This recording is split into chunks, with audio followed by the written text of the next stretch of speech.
এবার সব কিন্তু যা দেখলাম সে একেবারে উল্টো। হোমসের মুড একেবারে হালকা, ব্রাইট। কিছু দুষ্টুমি যেন তার চোখে মুখে, খুশি যেন আর ধরে না। তার খাওয়া প্রায় শেষ। আমি বললাম, কি হে, মনে হচ্ছে তোমার হাতে কোনো কেস এসেছে? শার্লক বলল, the faculty of deduction is certainly contagious, Watson. গোয়েন্দাগিরি ব্যাপারটা একটা ছোঁয়াচে রোগের মতো। তুমি ধরে ফেলেছো দেখছি। 1 মাস ধরে খুচরো জিনিসপত্র নিয়ে এক জায়গায় আটকে থাকার পর ফাইনালি আবার চাকা ঘুরেছে। একটা জব্বর কেস এসেছে হাতে। তাই জব্বর কেসের শেয়ার আমি পাবো তো?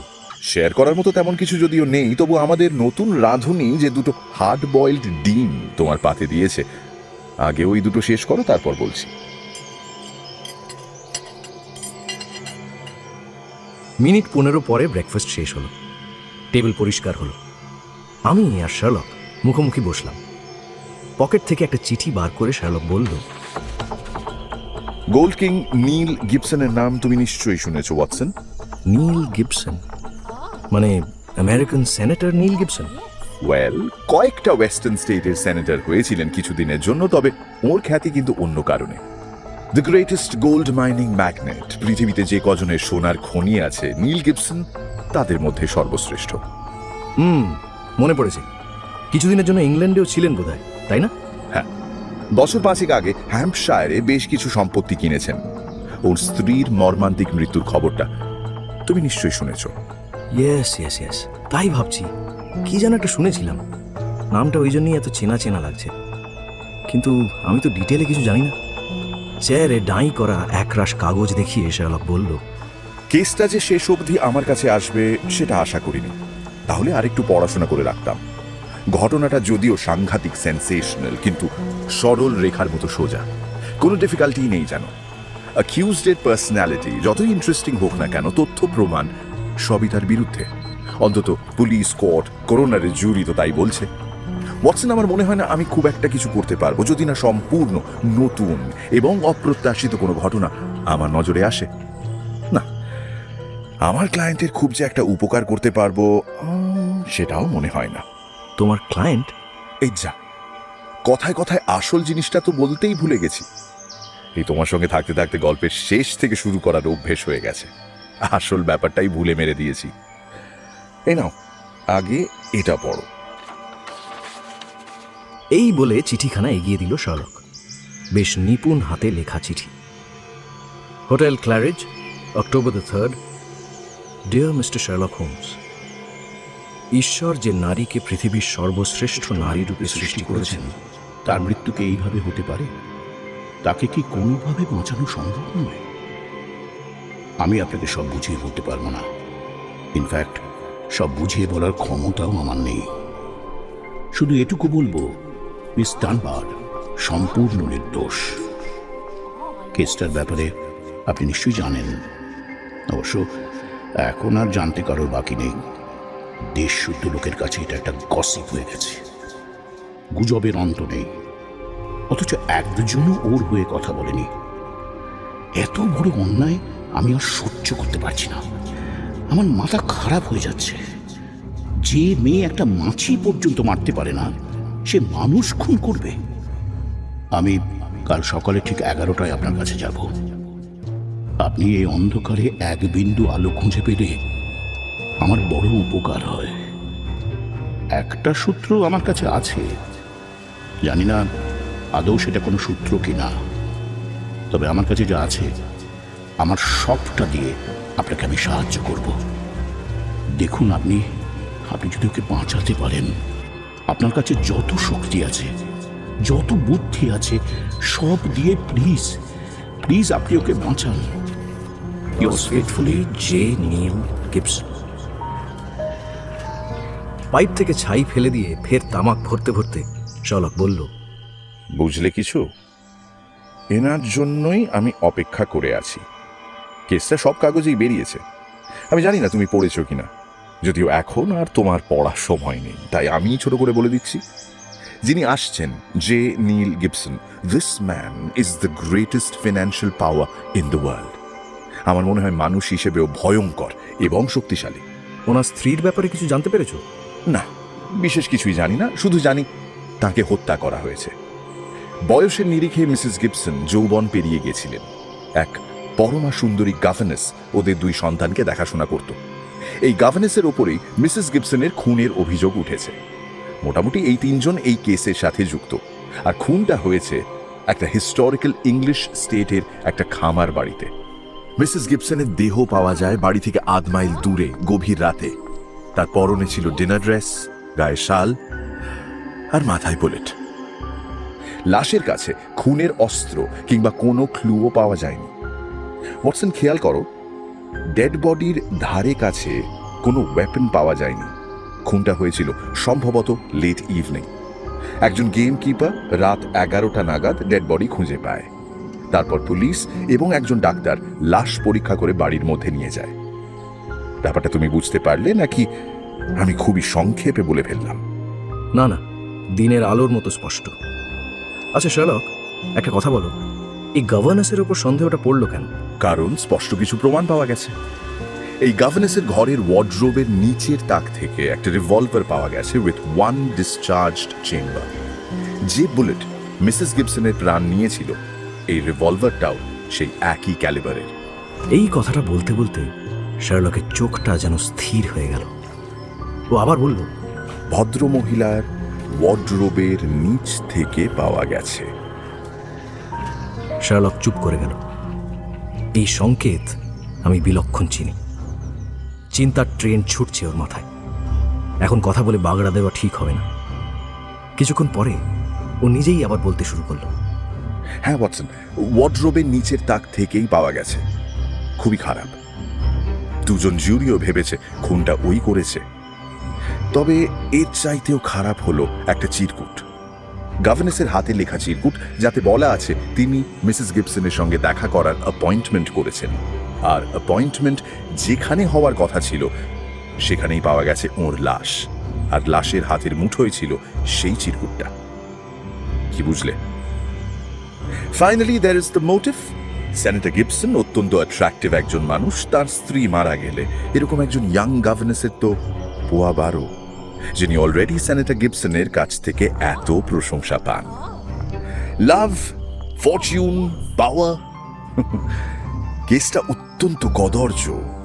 আগলি ওয়াটসন, ভেরি আগলি। খুবই। এই গভর্নেসের কোনো অ্যালিবাইও নেই। উল্টে তিনি যে ওই সময় থর ব্রিজ মানে ক্রাইম সিনের কাছে ছিলেন সেটাও ওকে স্বীকার করতে হয়েছে, কারণ বেশ কয়েকজন গ্রামবাসী ওকে ওখানে দেখেছিল। তাহলে তো আর কিছুই বাকি নেই, সব তো হয়েই গেল। তবুও ওয়াটসন, এই ব্রিজটা একটা লম্বা পাথুরে ব্রিজ, রেলিং দেওয়া, থর জলা যেখানে সরু হয়ে গেছে তার উপর তৈরি এই থর ব্রিজ। আর এই থর ব্রিজের মুখেই পাওয়া গেছে লাশ। মোটের উপর বক্তব্য এই।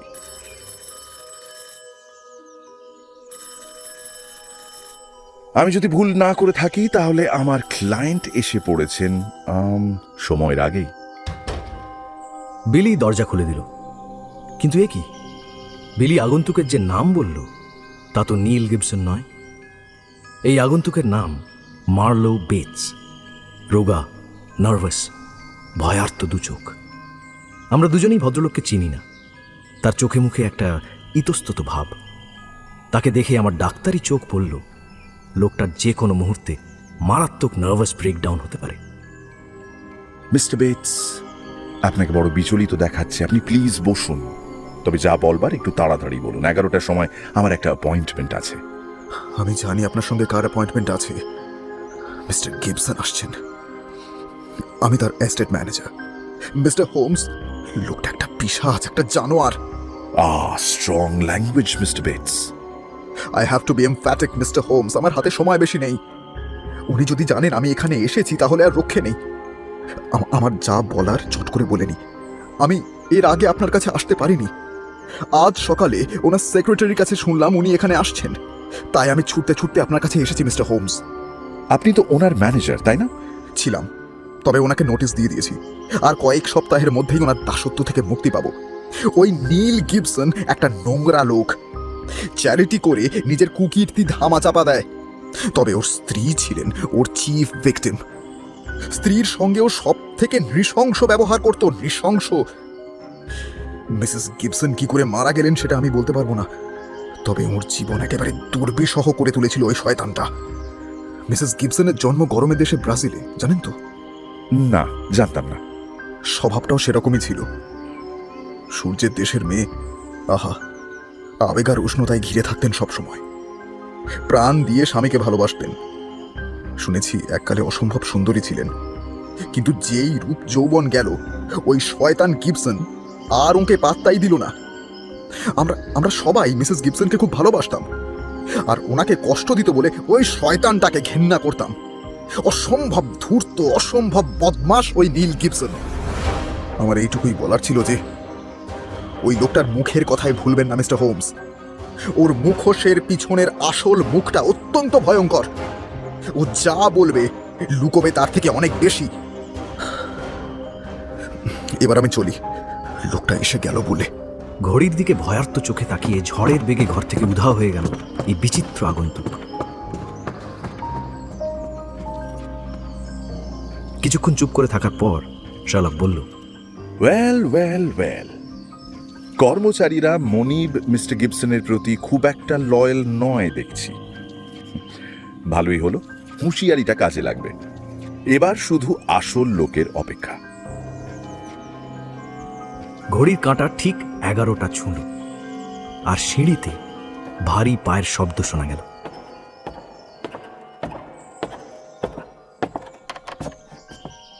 ঘরে ঢুকলেন দ্য ফেমাস মিলিয়নেয়ার। তার দিকে একবার তাকিয়েই বুঝলাম কেন ম্যানেজার ভদ্রলোক মনিবকে জমের মতো ভয় পায়, অপছন্দও করে, আর কেনই বা প্রতিদ্বন্দ্বী কারবারিরা অভিশাপের পাহাড় জমিয়েছে এর মাথায়।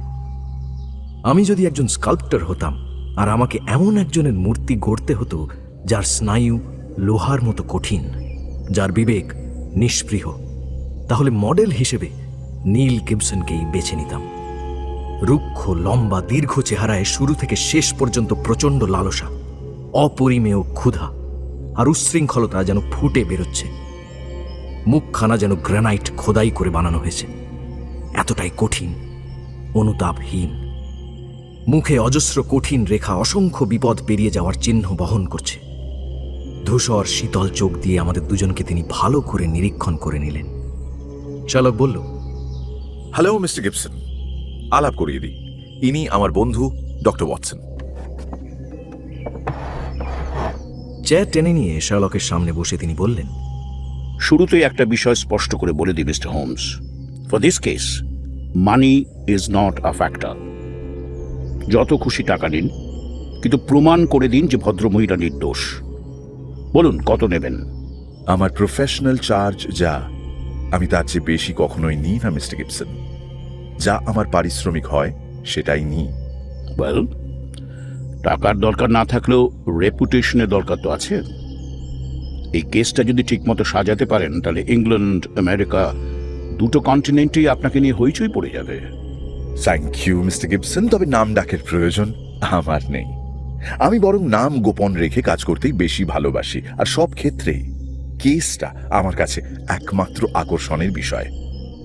বাজে সময় নষ্ট না করে বরং কাজের কথায় আসা যাক। আসল ঘটনাটা তো খবরের কাগজ থেকে জেনেই গেছেন। আমার মনে হয় না আমি আর নতুন কিছু অ্যাড করতে পারবো। তবু যদি আপনার কোনো জিজ্ঞাসা থাকে করতে পারেন। Well, there is just one point. কি পয়েন্ট? আপনার আর মিস ডানবারের মধ্যে আসল সম্পর্কটা কি? স্বর্ণ সম্রাট যেন একটু চমকে উঠলেন। চেয়ার থেকে উঠতে গিয়েও আবার নিজেকে সামলে নিয়ে বসে পড়লেন।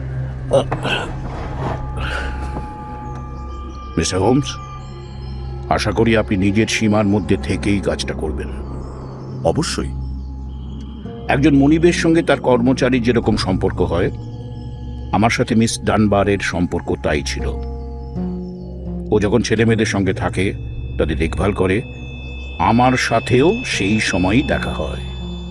চেয়ার ছেড়ে উঠে দাঁড়িয়ে শার্লক বলল, মিস্টার গিবসন, আমি একজন ব্যস্ত মানুষ, বাজে কথায় সময় নষ্ট করতে আমি চাই না।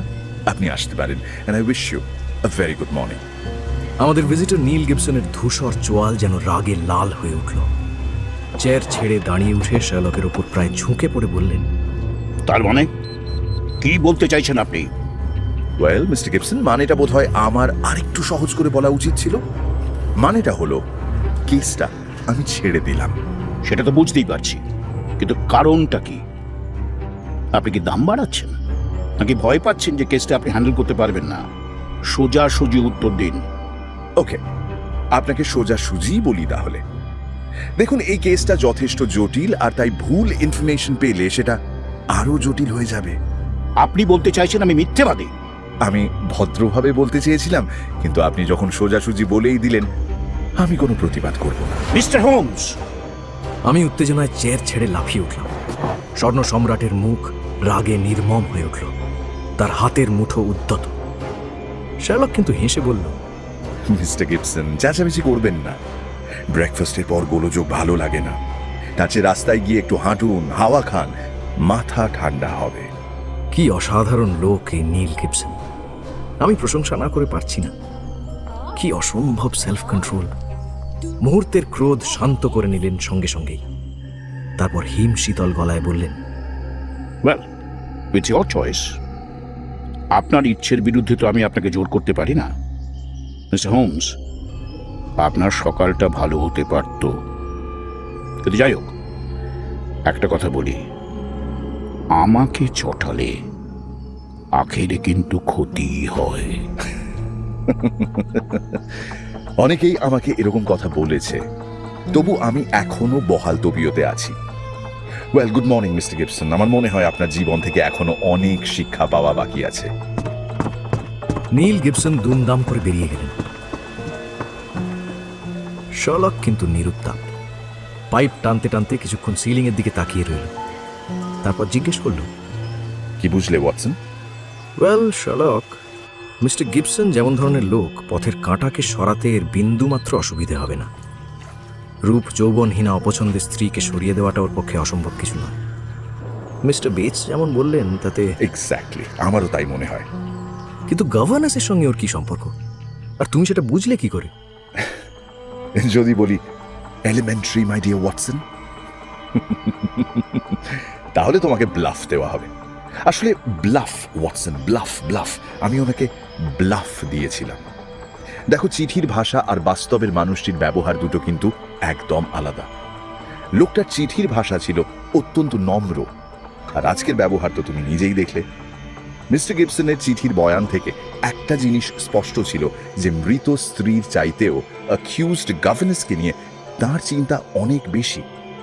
এই তিনজনের মধ্যে আসল সম্পর্কটা কি, সেটা আমাদের জানতে হবে। তুমি নিশ্চয়ই লক্ষ্য করেছো শুরু থেকেই আমি ওনাকে কিভাবে অ্যাটাক করেছি, আর উনি কিভাবে আমার কথার জবাব দিয়েছেন। এরপর আমি বানিয়ে বানিয়ে বললাম যে আমি নিশ্চিত ওনার সাথে গভর্নেন্সের কোনো একটা সম্পর্ক আছে।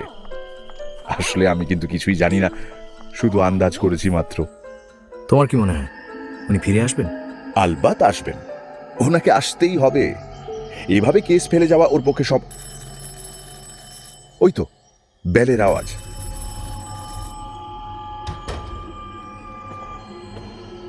সিঁড়িতে পায়ের শব্দ। আরে মিস্টার গিবসন, আসুন আসুন আসুন। এই মাত্র আমি ওয়াটসনকে বলছিলাম আপনি এলেন বলে। স্বর্ণ সম্রাট ঘরে ঢুকলেন আবার, তবে এবার অনেকটাই মার্জিত। শার্লকের ওষুধে কাজ হয়েছে, তবু অপমানের জ্বালা চোখ থেকে এখনো যায়নি। কমন সেন্স দিয়ে বুঝেছেন কাজ উদ্ধার করতে গেলে শান্ত হয়ে কিছুটা নথি স্বীকার করতেই হবে। মিস্টার হোমস, আমি ভেবে দেখলাম আমার ওভাবে রিয়্যাক্ট করাটা উচিত হয়নি। কেসের স্বার্থে আপনি সঙ্গত কারণেই প্রশ্ন করেছেন, কিন্তু একটা বিষয়ে আপনি নিশ্চিন্ত থাকতে পারেন, আমার সঙ্গে মিস ডানবারের সম্পর্ক এই কেসের সাথে কানেক্টেড নয়। সেটা আমি বুঝবো। বুঝলাম। আপনি ডাক্তারের মতোই রুগীর সব সিমটম জানতে চান, am I right? এক্স্যাক্টলি। এখন রুগী যদি সিমটম লুকিয়ে রাখে, সেটা কি ঠিক? আর দুম করে যদি কাউকে একজন মহিলার সঙ্গে তার আসল সম্পর্ক কি জিজ্ঞেস করেন, তাহলে কি স্পষ্ট করে সবকিছু বলা যায়? দেখুন মিস্টার হোমস, প্রত্যেক মানুষের একটা ব্যক্তিগত জায়গা থাকে যেখানে অন্যের প্রবেশ নিষেধ। আপনি হঠাৎ করে সেখানে ইন্ট্রুড করলেন। যাই হোক, আপনার যা ইচ্ছে জিজ্ঞাসা করতে পারেন, বলুন কি জানতে চান। সত্যিটা জানতে চাই। এক মুহূর্তের জন্য স্বর্ণ সম্রাট চুপ করে গেলেন, মনে মনে সাজিয়ে নিলেন চিন্তাগুলো। তার মুখটা আরো ভারী, আরো গম্ভীর, আরো বিষণ্ণ হয়ে উঠল। সংক্ষেপে বলছি, কিছু কিছু বিষয় এতটাই যন্ত্রণাদায়ক যে প্রয়োজন না হলে আমি তার গভীরে যেতে চাই না। আমি যখন সোনার খোঁজে ব্রাজিলে গিয়েছিলাম, সেই সময় আমার স্ত্রী মারিয়া পিন্টোর সঙ্গে আমার আলাপ হয়। মারিয়া Pinto was the daughter of a government official at Manaus. আমার বলতে কোনো দ্বিধা নেই, she was A Paragon of beauty. প্রথাগত আমেরিকান সুন্দরীদের থেকে একদম আলাদা। আমরা বিয়ে করলাম। বিয়ের পর রোম্যান্স যখন শেষ হয়ে এলো, তখন দেখলাম ওর সঙ্গে আমার মনের কোনো মিলই নেই। আমার ভালোবাসা কমতে কমতে ফুরিয়ে গেল, কিন্তু ওর ভালোবাসা 20 বছর আগেও যেমন ছিল তেমনি রয়ে গেল। লোকে বলে আমি নাকি ওর সঙ্গে নিষ্ঠুর আচরণ করেছি, অত্যন্ত খারাপ ব্যবহার করেছি। ওয়েল, যা করেছি ইচ্ছে করেই করেছি, যাতে আমাকেও ঘৃণা করতে পারে। কিন্তু এত করেও ওর ভালোবাসায় একটুও চিড় ধরাতে পারিনি। ও সেই 20 বছর আগের মতোই আমাকে ভালোবাসত। এরপর কাগজে বিজ্ঞাপন দেখে আমাদের ছেলেমেয়েদের দেখাশোনার দায়িত্ব নিতে এলেন মিস গ্রেস ডানবার। আপনি কাগজে নিশ্চয়ই তার ছবি দেখেছেন। দুনিয়া জানে সে সুন্দরী। এবার বলুন, একই বাড়িতে এরম একজন সুন্দরী তরুণীর সাথে থাকতে থাকতে তার প্রতি দুর্বলতা আসবে না? এভাবে কি থাকা যায়? যায় না। আমিও পারিনি। আপনি কি আমাকে এর জন্য দোষ দেবেন মিস্টার হোমস? দোষের হবে যদি আপনি ওই ভদ্র মহিলার কাছে আপনার মনোভাব ব্যক্ত করে ফেলেন।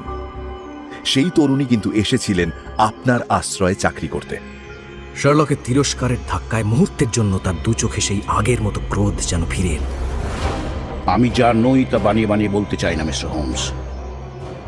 জীবনে আমি যেদিকে হাত বাড়িয়েছি সেটাই পেয়েছি। মিস ডানবারের কাছ থেকে আমার ভালোবাসা ছাড়া আর কিছুই চাওয়ার ছিল না। আমি সেটা ওকে বলেও ছিলাম। তাই নাকি? আপনি বলেছিলেন এ কথা? বলেছিলাম উপায় থাকলে আমি ওকে বিয়ে করে নিতাম। বলেছিলাম ওর সুখের জন্য আমি যত টাকা লাগে দেব। আমি সর্বস্ব দিয়ে ওকে খুশি রাখতে চাই। বাহ, আপনার তো অসীম করুণা দেখছি। দেখুন মিস্টার হোমস, আমি এখানে নীতি জ্ঞান শুনতে আসিনি, আপনার সমালোচনাও শুনতে আসিনি। এই কেসের জন্য এসেছি। আর আমি শুধুমাত্র ওই তরুণী মেয়েটির জন্য এই কেসটা নিয়েছি। যে অসহায় মেয়েটি আপনার আশ্রয়ে চাকরি করতে এসেছিল, তার সর্বনাশ করার জন্য আপনি উঠে পড়ে লেগেছেন। আর আমি তাকে আইনের চোখে নিরপরাধ প্রমাণ করতে চাই। আর চাই আপনাদের মতো বড় লোকদের একটা শিক্ষা দিতে। দুনিয়ায় ঘুষ দিয়ে সব জিনিস কেনা যায় না মিস্টার গিবসন। আমি অবাক হয়ে দেখলাম এত কঠিন একটা তিরস্কার স্বর্ণ সম্রাট বেমালুম হজম করে গেলেন। তিনি বললেন, আমি এখন বুঝতে পারছি ঈশ্বর যা করেন ভালোর জন্যই করেন। ভালোই হয়েছে আমার প্ল্যানটা কাজ করেনি। মিস ডানবার আমার কোনো কথাই রাখেনি। সেই মুহূর্তেই বাড়ি ছেড়ে দিয়ে চলে যেতে চেয়েছিল। গেল না কেন? Well, in the first place, এই বাড়িতে অনেকেই ওর উপর নির্ভরশীল। নিজের স্বার্থে ও তাদের কষ্ট দিতে চাইনি। আর দ্বিতীয়ত, আমি কথা দিয়েছিলাম ওর গায়ে আমি আর হাত দেব না। আরও একটা কারণ আছে, যদিও ও জানতো আমার উপর ওর প্রভাব কতটা শক্তিশালী, আর ও সেটাকেই ভালো কাজে লাগাতে চেয়েছিল। কিভাবে? ওয়েল মিস্টার হোমস, মিস ডানবার আমার ব্যাপারে অনেক কিছু জানতো, এমন কিছু যা সাধারণ মানুষ কল্পনাও করতে পারে না। I can make or break, and mostly break. আর এই ভাঙা গড়ার খেলা শুধু কোনো ব্যক্তি বিশেষে নয়, একটা গোটা সমাজ, একটা জাতি, একটা শহর, এমনকি একটা দেশের ক্ষেত্রেও প্রযোজ্য। Business is a tough game. এই খেলায় দুর্বলের কোনো জায়গা নেই। আমি জেতার জন্য সব করেছি, নিজে কখনো হেরে কাঁদিনি, অন্যের কান্নায় গলেও যায়নি। কিন্তু মিস ডানবারের দৃষ্টিভঙ্গি অন্যরকম। I guess she was right. ও বলতো একজন মানুষের যেটুকু দরকার তার বেশি থাকার প্রয়োজন নেই। অগণিত মানুষকে ধ্বংস করে একজনের সম্পত্তি বাড়ানো পাপ। ও বিশ্বাস করত টাকা পয়সা অর্থ প্রতিপত্তি চিরকাল থাকে না। মিস ডানবার জানতো যে আমি ওর কথার গুরুত্ব দিই। ও চেয়েছিল এই অর্থের পাহাড় পেরিয়ে আমি যেন আমার কাজের মধ্যে দিয়ে পৃথিবীর মঙ্গল সাধন করতে পারি। এই উদ্দেশ্যেই ও থেকে যায়। তারপরেই এই ঘটনা ঘটে। তো এই ঘটনা সম্পর্কে আপনার কি অভিমত? কয়েক মিনিট বিরতি নিলেন স্বর্ণ সম্রাট। দুহাতে মাথা চেপে ধরে কি যেন চিন্তা করলেন। যা হয়েছে খুবই দুর্ভাগ্যজনক। দেখুন, মেয়েদের মন বোঝা বড় শক্ত, বাইরে এক ভেতরে আর এক। আমি তাই প্রথমে ঘাবড়ে গিয়েছিলাম। আমি তো এতদিন মিস ডানবারের বাইরেটাই দেখেছি, ভেতরে হয়তো অন্য কিছু আছে। কিন্তু তারপর মনে হলো তা নয়। ঈর্ষা এমন একটা জিনিস যা মানুষকে পাগল করে দেয়।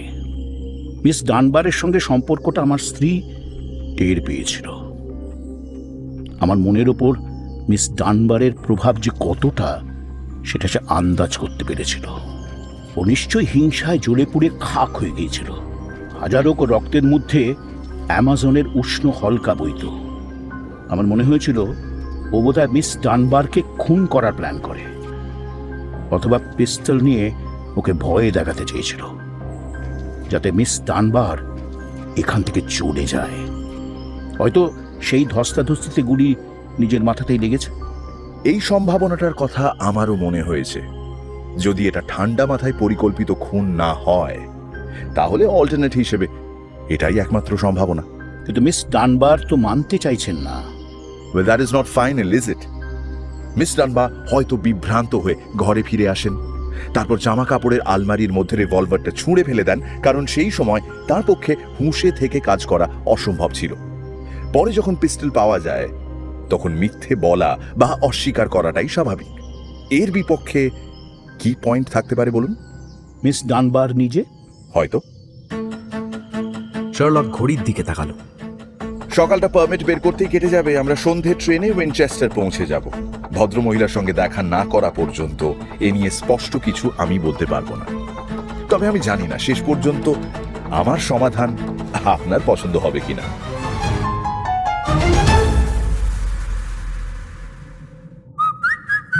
শুনছেন গপ্প মিরে ঠেকের আজকের গপ্প, স্যার আর্থার কোনান ডয়েলের লেখা the problem of Thar bridge.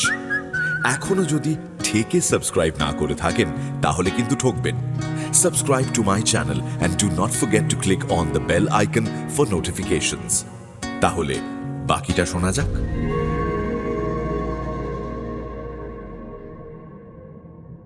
সরকারি অনুমতি পেতে একটু দেরি হয়ে গেল।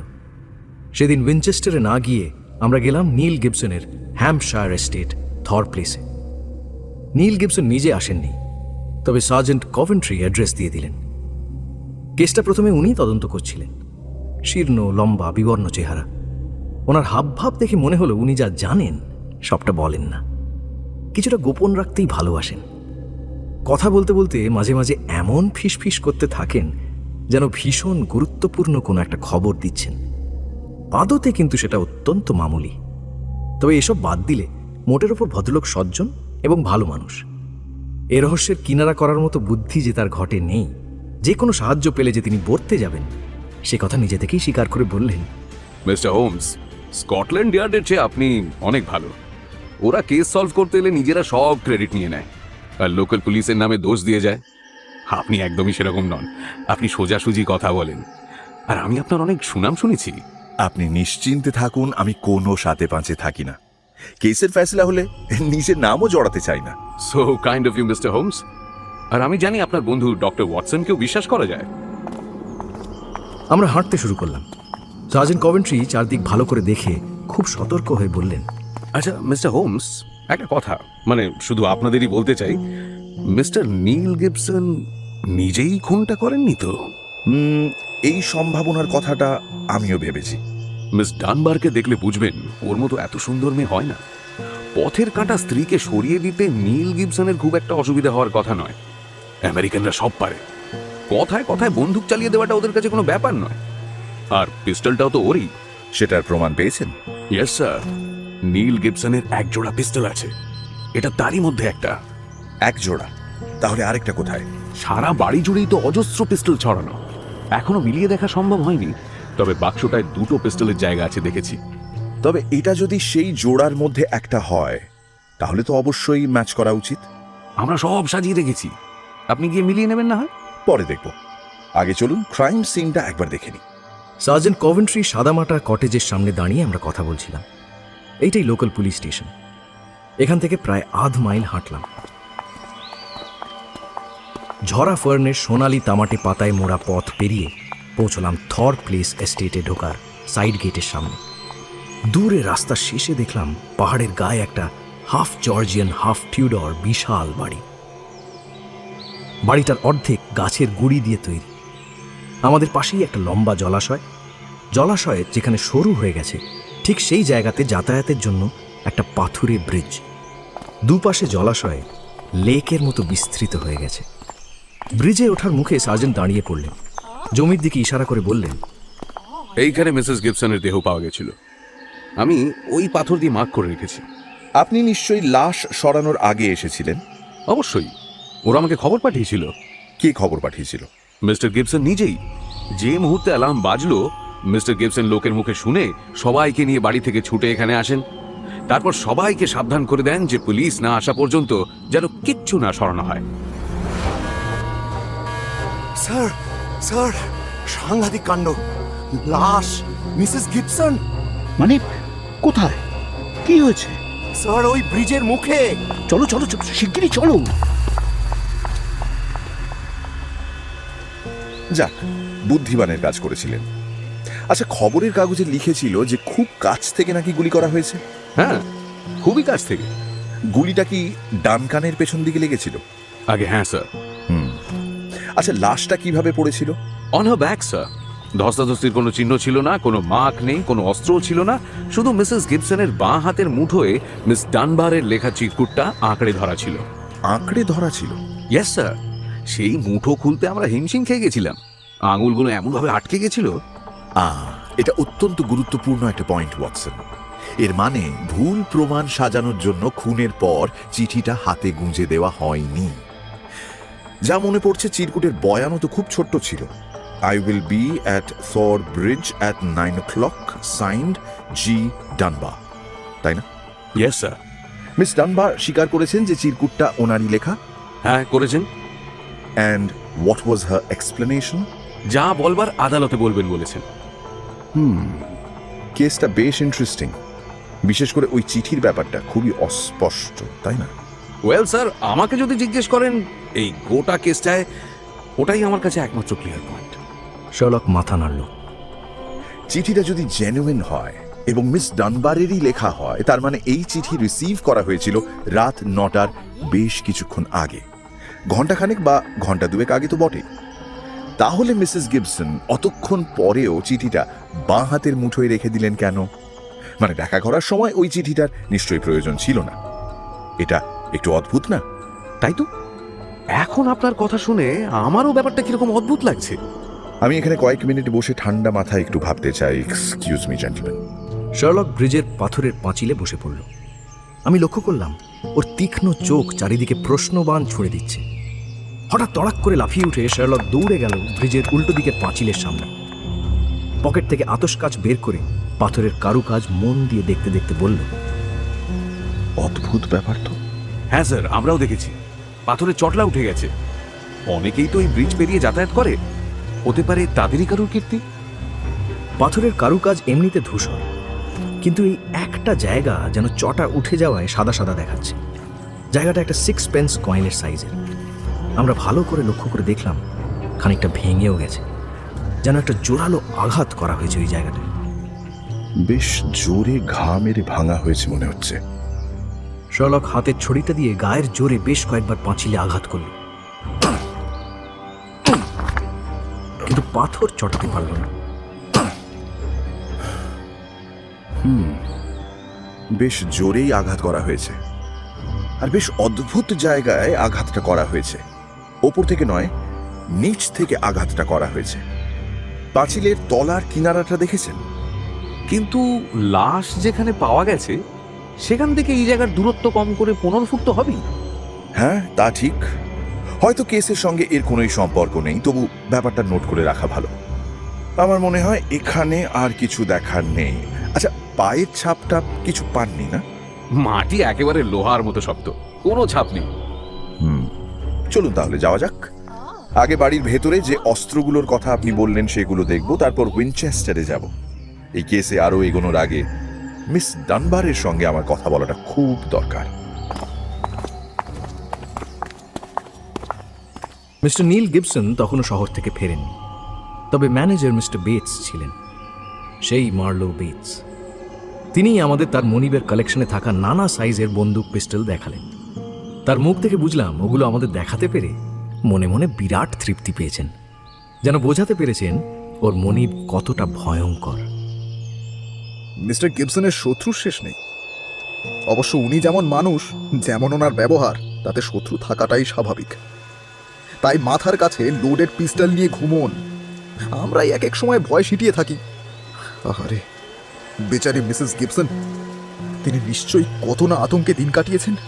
মিস্টার গিবসন কি ওনাকে মারধর করতেন? মানে আপনি কখনো দেখেছেন? না, তবে অনেক কথাই শুনেছি, অসম্মানজনক কথা। এমনকি বাড়ির চাকর বাকরদের সামনেও স্ত্রীকে যাচ্ছে তাইভাবে অপমান করতেন উনি। আমাদের কথা ওখানেই শেষ হলো। আমরা বেরিয়ে পড়লাম। স্টেশনে যেতে যেতে শার্লক বলল, আমাদের কোটিপতি স্বর্ণ সম্রাটের ব্যক্তিগত জীবন খুব একটা ভালো নয় দেখছি। ওয়েল ওয়াটসন, অনেকগুলো নতুন তথ্য জানতে পারলাম ঠিকই, কিন্তু এখনো কোনো সিদ্ধান্তে উপনীত হতে পারছি না। মিস্টার গিবসনের উপর সন্দেহটা কি? মিস্টার বেটস তার মনিব সম্বন্ধে যত খারাপ কথাই বলুক না কেন, যখন অ্যালার্ম বাজে অর্থাৎ খুনের সময়টায় উনি নিঃসন্দেহে লাইব্রেরিতেই ছিলেন। 8:30 নাগাদ ডিনারের ব্যবস্থা করা হয়েছিল। ততক্ষণ পর্যন্ত সবকিছু নর্মাল ছিল। চিরকুটে যে সময়টার কথা লেখা ছিল, খুনটা তার আশেপাশেই হয়েছে। তবে মিস্টার গিবসন শহর থেকে বিকেল 5টা নাগাদ ফেরার পর আর কিন্তু বেরোননি। অন্যদিকে মিস ডানবা নিজে মুখে স্বীকার করেছেন যে মিসেস গিবসনের সঙ্গে তার অ্যাপয়েন্টমেন্ট ছিল। জানি ওর উকিল এর বেশি কিছু বলতে ওনাকে বারণ করেছে। না ওয়াটসন, এই ভদ্রমহিলার সঙ্গে দেখা না করা পর্যন্ত আমি স্বস্তি পাচ্ছি না। জানো ওয়াটসন, মিস ডানবারকে শুধু একটা জিনিসের জন্যই খুনি ভাবতে ইচ্ছে করছে না। কোন জিনিসের জন্য? ওর জামা কাপড়ের আলমারিতে ওই পিস্টলটার খুঁজে পাওয়াটা। কি বলছো তুমি? ওটাই তো ওর এগেন্স্টে সবচেয়ে বড় প্রমাণ। তা নয় ওয়াটসন, কাগজে এই কেসটার ব্যাপারে পড়ে ওই একটা জায়গাতেই আমার খটকা লেগেছিল। এখন তদন্ত আরও কিছুটা এগোনোর পরে আমার মনে হচ্ছে ওটাই আমার একমাত্র আশা। আমাদের অসঙ্গতিগুলো ভালো করে লক্ষ্য করতে হবে। যেখানেই অসঙ্গতি পাবো, ধরে নিতে হবে কিছু একটা গন্ডগোল আছে। কিচ্ছু বুঝতে পারলাম না। তুমি কি বোঝাতে চাইছো একটু স্পষ্ট করে বলো তো। ওয়াটসন, ধরো তুমি এমন একজন মহিলা যে খুব ঠান্ডা মাথায় পরিকল্পিতভাবে নিজের প্রতিদ্বন্দ্বীকে সরিয়ে ফেলতে চাও। এবার তুমি সেটার প্ল্যান বানালে, একটা চিরকুটও লেখা হলো। যিনি খুন হবেন তিনিও চলে এলেন সময় মতো, হিসেব মতো। তোমার হাতে অস্ত্র আছে, তুমি খুনটা করেও ফেললে। একদম নিখুঁত কাজ, কোথাও কোনো ফাঁক নেই। এতটা নিখুঁত অপরাধ করার পর তুমি পাশের নলবনে অস্ত্রটা ছুঁড়ে না ফেলে দিয়ে সেটাকে নিয়ে এলে, আর তারপর নিজেরই ওয়ার্ড্রোবে সযত্নে রেখে দিলে। যেখানে ছুঁড়ে ফেলে দিলে জীবনে কেউ খুঁজে পেত না, সেখানে না ফেলে তুমি এমন একটা জায়গায় রাখলে যেখানে সবার আগে সার্চ করা যাবে। ওয়াটসন, তোমাকে আমি ধুরন্ধর ভাবতে পারি না, কিন্তু তবুও তোমার মতো মানুষও এরকম আহাম্মকের মতো কাজ করবে বলে আমার তো মনে হয় না। কিন্তু শার্লক, উত্তেজনার মুহূর্তে না না না না না, কখনো না। এত ঠান্ডা মাথায় যে খুন করা হয়, সেই খুনের প্রমাণ লুকিয়ে রাখাটাও খুব সুপরিকল্পিতভাবেই হবে, তাই না? না ওয়াটসন, আমাদের একটা সিরিয়াস মিসকনসেপশনের মধ্যে রাখা হচ্ছে। কিন্তু এখনো অনেক কিছুই তো অস্পষ্ট হয়ে আছে। তাহলে স্পষ্ট করার চেষ্টা করা যাক। পয়েন্ট অফ ভিউ পাল্টে গেলে আগে যা ধোঁয়াটে ছিল, পরে সেটাই সত্য অনুসন্ধানের পথে সূত্র হয়ে ওঠে। যেমন এই রিভলভারটার কথাই ধরো। মিস ডানবার বারবার বলছেন রিভলভার তিনি রাখেননি। এবার আমাদের থিওরি অনুযায়ী ধরে নিচ্ছি তিনি সত্যি কথাই বলছেন। তার মানে কোনো এক ব্যক্তি এই বস্তুটি ওর ওয়ার্ড্রোবে রেখে দেয়। এখন কথা হচ্ছে, কে রাখলো? এমন কেউ যে তাকে দোষী সাজাতে চায়। Exactly Watson. তাহলে এই ব্যক্তিটি কি প্রকৃত অপরাধী নয়? দেখলেন কিভাবে আমরা সঠিক তদন্তের পথটা খুঁজে পাচ্ছি। সরকারি অনুমতি পেতে দেরি হলো। সেই রাতটা আমরা উইনচেস্টারেই কাটাতে বাধ্য হলাম। পরের দিন সকালে মিস্টার জয়েস কামিংসের সঙ্গে আমরা গেলাম জেলে মিস ডানবারের সঙ্গে দেখা করতে। মিস্টার জয়েস কামিংস মিস ডানবারের লয়ার। আমি আশা করেইছিলাম অসম্ভব সুন্দরী কাউকে দেখব, কিন্তু যাকে দেখলাম তাকে পরমা সুন্দরী বললেও কম বলা হয়।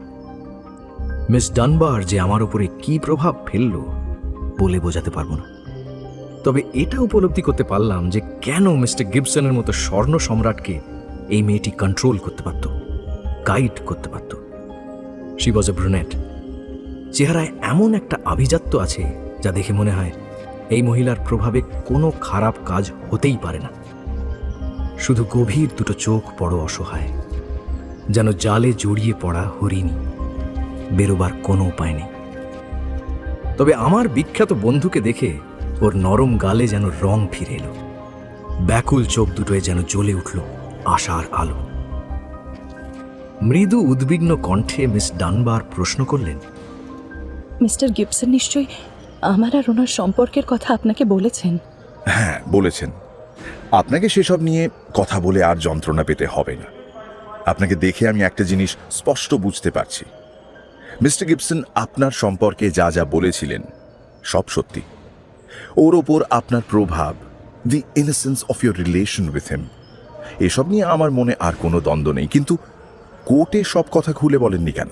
আসলে ব্যাপারটা যে এত জটিল হয়ে যাবে আমি আমি বুঝতে পারিনি। ভেবেছিলাম একটু অপেক্ষা করলে সত্যিটা ঠিক প্রকাশ পেয়ে যাবে। পারিবারিক ব্যক্তিগত বিষয় সবার সামনে আনার প্রয়োজনই পড়বে না, কিন্তু এখন দেখছি গোটা ব্যাপারটা আরো কঠিন হয়ে যাচ্ছে। My dear young lady, mister Cummins আপনাকে নিশ্চয়ই বলেছেন যে এই মুহূর্তে সমস্ত প্রমাণ আমাদের বিরুদ্ধে, এবং আমাদের সব রকমভাবে চেষ্টা করতে হবে যাতে সত্যিটা প্রকাশ পায়। তাই আমার একান্ত অনুরোধ, আপনি আমার কাছে কিছু লুকোবেন না প্লিজ। আমি কথা দিচ্ছি, আমি কিচ্ছু লুকোবো না। তাহলে বলুন, মিসেস গিবসনের সঙ্গে আপনার সম্পর্ক কিরকম ছিল? She hated me mister Holmes. আমাকে একদমই সহ্য করতে পারতেন না। উনি কোনো কিছুই অর্ধেক করতেন না। যতটা সম্পূর্ণভাবে নিজের স্বামীকে ভালোবাসতেন, ততটা সম্পূর্ণভাবেই আমাকে উনি ঘৃণা করতেন। খুব স্বাভাবিকভাবেই আমাদের দুজনের সম্পর্কটাকেও উনি ভুল বুঝেছিলেন। স্বামীর প্রতি ওর ভালোবাসাটা এতটাই বাহ্যিক ছিল যে আমার সঙ্গে মিস্টার গিবসনের মানসিক আত্মিক বন্ধনটা উনি অনুভব করতে পারেননি। উনি বুঝতে পারেননি যে মিস্টার গিবসনের শক্তি আর ক্ষমতাকে আমি মানুষের মঙ্গলের জন্য প্রভাবিত করতে চেয়েছিলাম। আর সেই জন্যই ওই বাড়িতে আমি থেকে গিয়েছিলাম মিস্টার হোমস। এখন মনে হচ্ছে আমি ভুল করেছিলাম। ও বাড়িতে আমার উপস্থিতিটা সমস্যা বাড়িয়েই দিয়েছিল। যদিও আমি না থাকলেও ও বাড়িতে কোনোদিনও সুখ ফিরে আসতো না। বুঝলাম। এবার বলুন তো, সেদিন সন্ধেবেলা ঠিক কি হয়েছিল? মিস্টার হোমস, আমি যতটা জানি সব সত্যি করে বলছি, কিন্তু সেই সত্যিটা প্রমাণ করার মতো কিছুই আমার কাছে নেই। আমি আপনাকে এমন কিছু গুরুত্বপূর্ণ কথা বলবো যেগুলোর কোনো ব্যাখ্যা আমার কাছে নেই, যেগুলোর ব্যাখ্যা আমি কল্পনাও করতে পারি না। আপনি শুধু ঘটনাগুলো বলুন, চিন্তা নেই, ব্যাখ্যা আমি করব। সেদিন রাতে আমি সত্যি থর ব্রিজে গিয়েছিলাম, কিন্তু কেন জানেন? সেদিন সকালবেলা আমি মিসেস গিবসনের কাছ থেকে একটা নোট পাই। স্কুল রুমে টেবিলে রাখা ছিল নোটটা, বোধহয় নিজের হাতেই রেখে গেছিলেন। চিঠিতে উনি অনুরোধ করে লিখেছিলেন, মিস ডানবার, আজ রাতের খাবারের পর আপনি আমার সাথে অবশ্যই দেখা করবেন। আমার আপনার সাথে ভীষণ জরুরি কিছু কথা আছে। এই চিঠির ব্যাপারে দয়া করে কাউকে কিচ্ছু জানাবেন না। আর আমার এই চিঠির উত্তর লিখে আপনি বাগানের সূর্য ঘড়ির উপর রেখে আসবেন। ও হ্যাঁ, আর একটা কথা, চিঠিটা পড়বার পরেই মনে করে পুড়িয়ে ফেলবেন কিন্তু। মিস্টার হোমস, আমার সাথে ওনার কোনো গোপন কথা থাকতে পারে সেটা আমি বুঝতে পারিনি, তবে এই চিঠি পুড়িয়ে ফেলার কথাটা, সেটা পড়ে আমি কিন্তু অবাক হইনি। আসলে মিসেস গিবসন স্বামীকে জমের মতো ভয় পেতেন। স্ত্রীর সঙ্গে অত্যন্ত নিষ্ঠুর ব্যবহার করতেন মিস্টার গিবসন। এ নিয়ে মিস্টার গিবসনকে আমি অনেকবার কথাও শুনিয়েছিলাম। আমার তাই মনে হয়েছিল উনি হয়তো চান না যে মিস্টার গিবসন আমার আর ওর দেখা করার ব্যাপারটা জানুক। কিন্তু অদ্ভুত ব্যাপার হলো মিসেস গিবসন কিন্তু আপনার চিঠিটা পড়াননি, খুব যত্ন করে রেখে দিয়েছিলেন। হ্যাঁ, মৃত্যুর সময় আমার চিঠিটা ওনার হাতের মুঠোয় ছিল শুনে খুবই অবাক হয়েছিলাম মিস্টার হোমস। তারপর কি হলো? আমার কথা মতো আমি দেখা করতে গেলাম।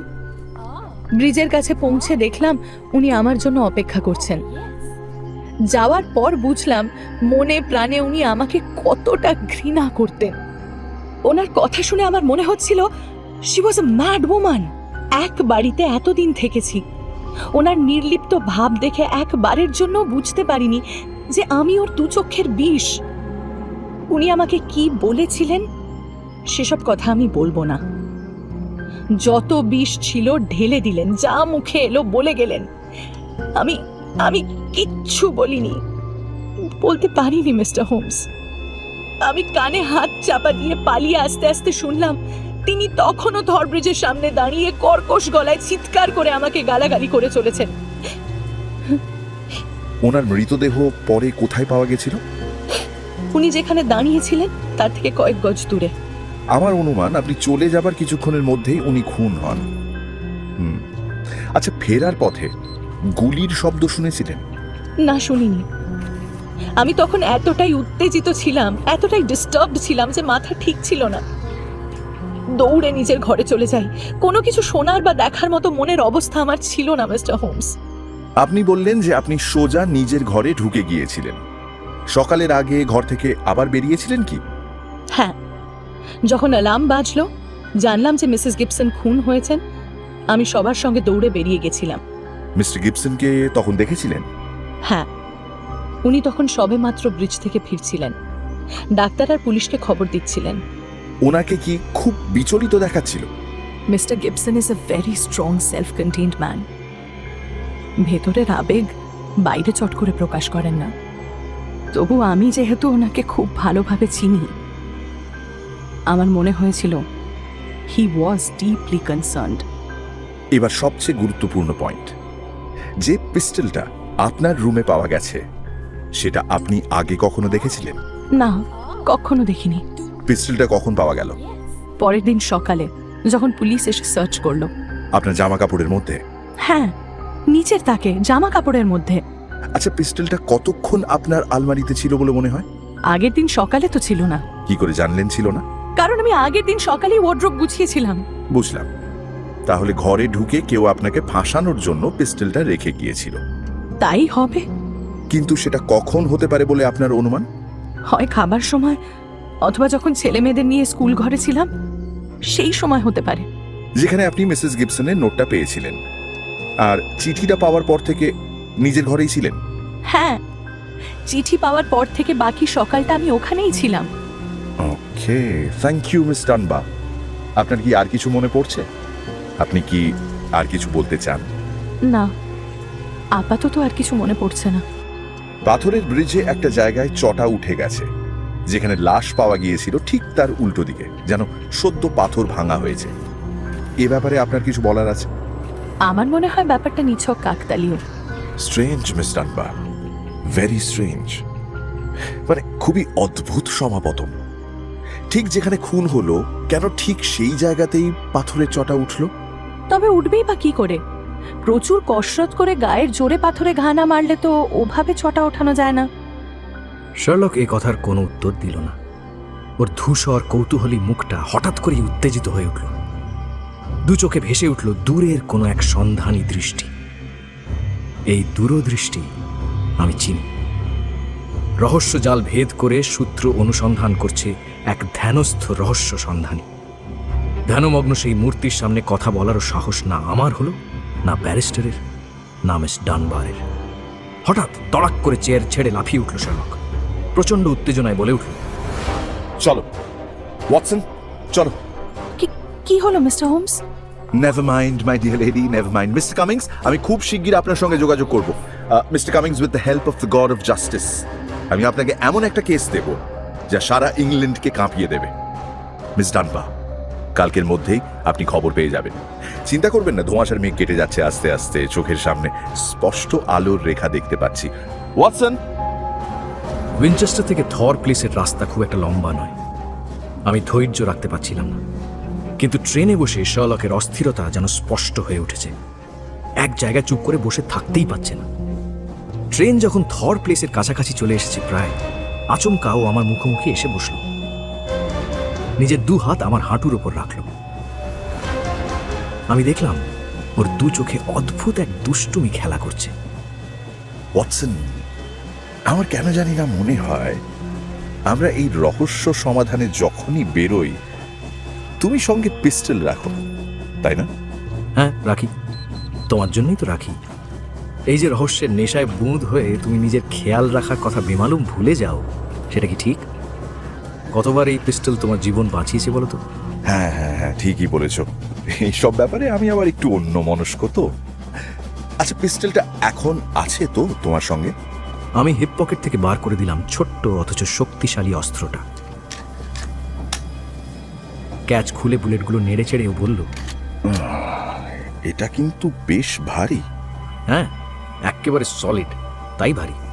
শার্লক মিনিট খানেক কি যেন ভাবলো, তারপর বলল, কি জানো ওয়াটসন, এই তদন্তে তোমার এই পিস্টল একটা বড় ভূমিকা নিতে চলেছে। My dear Holmes, you are joking. No Watson, I am very very serious. আমরা এখন একটা পরীক্ষা করব। তোমার পিস্টল যদি এই পরীক্ষায় পাশ করে যায়, ব্যাস সব কিছু স্পষ্ট হয়ে যাবে। এই দেখো, একটা বুলেট এই বের করে রাখলাম, এবার বাকি বুলেটগুলো বের করে দিলাম। এবার সেফটি ক্যাচটা অন করে দিলাম, and that increases the weight and makes it a better reproduction. ওর মাথায় যে কিসের খেলা চলছে তার বিন্দু বিসর্গ আমি বুঝে উঠতে পারলাম না। ও বোঝানোর চেষ্টাও করলো না, ফলে আমি বসে রইলাম চুপচাপ। হ্যাম্পশায়ার স্টেশনে পৌঁছে একটা ছ্যাঁকড়া গাড়ি নিয়ে হাজির হলাম সার্জেন্টের বাড়িতে। সার্জেন্ট কভেন্ট্রি শার্লককে দেখে জিজ্ঞেস করলেন, মিস্টার হোমস, কোনো সূত্র পেয়েছেন নাকি? সবটাই নির্ভর করছে ডক্টর ওয়াটসনের পিস্টল আমাদের সঙ্গে কিরকম ব্যবহার করে তার উপর। এই নিন পিস্টলটা। আচ্ছা, আপনার কাছে 10 গজ লম্বা দড়ি আছে? আমার কাছে নেই, তবে দোকানে পেয়েই যাব। কাছের দোকানে সুতোর একটা গোলা পাওয়া গেল। এতেই হবে। চলো, আমার মনে হয় এবার আমাদের অভিযানের শেষ পর্ব শুরু করা যাক। সূর্য অস্ত যাচ্ছে। শরতের পড়ন্ত আলোয় হ্যাম্পশায়ার যেন রহস্যময়ী হয়ে উঠেছে।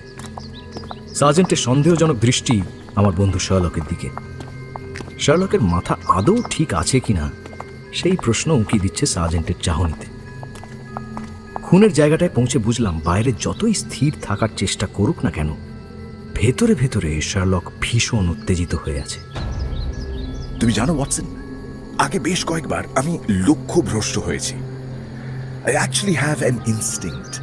তবু মাঝে মাঝে এই ইনস্টিংক্ট আমাকে একটু ভুল পথে চালনা করে দেয়।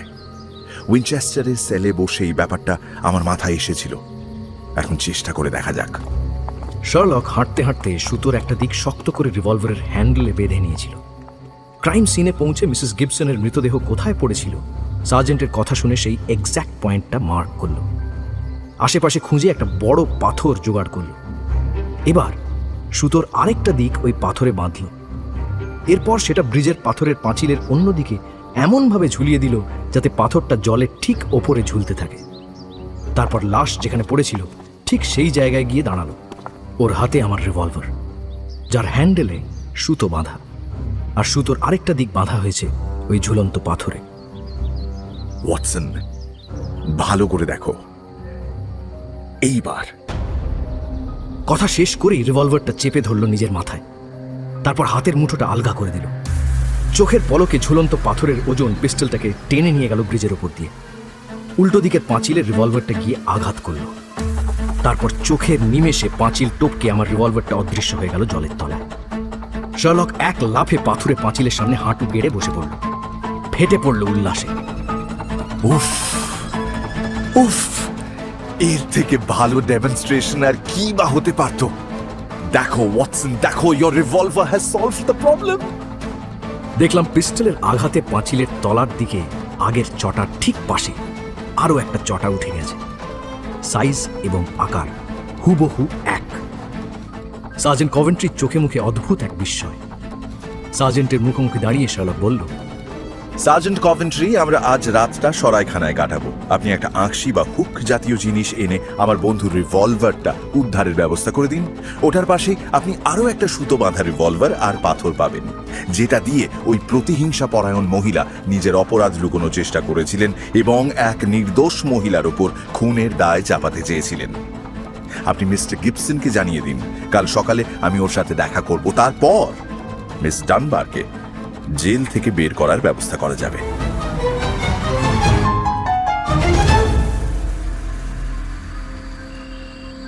সেই দিনই রাতের দিকে সরাইখানায় বসে পাইপ টেনে ধোঁয়া ছাড়তে ছাড়তে শার্লক আমার মনের ধোঁয়াশা দূর করতে লাগলো।